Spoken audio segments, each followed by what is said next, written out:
قال أما اليوم الأول فأتيناك بلبسنا بين أهلنا وأحبابنا وأقاربنا، وأما اليوم الثاني فأتيناك بلبسنا عند حكامنا وملوكنا وقادتنا، وأما اليوم الثالث فأتيناك عندما نأتي نريد أن نموت أو نرجع ونحن قد انتصرنا.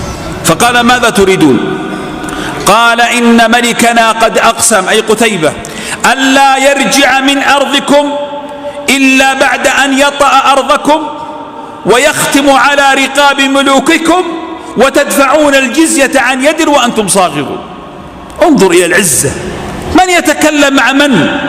مع ملك الصين الذي جيشه يغرق الأرض كلها، ولكنه المؤمن عندما يرتبط قلبه بالله عز وجل. فضحك الملك وقال ومن أنتم وما حجمكم وما شأنكم؟ إن لم ترجعوا الآن لأحرقتكم عن بكرة أبيكم. فما رد عليه إلا بكلمة واحدة. اسمع يا مسلم، عندما يكون الارتباط بالله كيف يكون الرد؟ قال كيف لك يا ملك الصين بجيش أوله هنا عند سور بابك وآخره هناك في منابت الزيتون في فلسطين، كل من هم خلفي جيش واحد يشهدون أن لا إله إلا الله، لو هبوا لهبوا كلهم بسيف واحد وصوت واحد.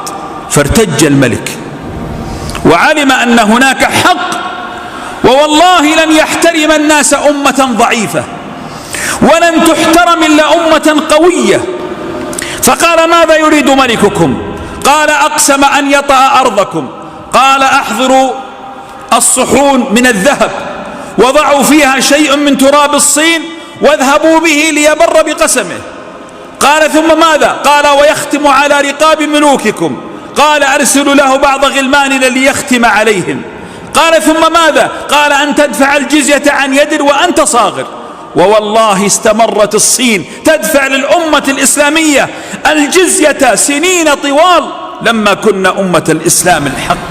واليوم تشتتنا غثاء كما قال عليه الصلاة والسلام كغثاء السيل، تجتمع علينا الأكلة على قصعتها لما ضعف الدين في قلوبنا.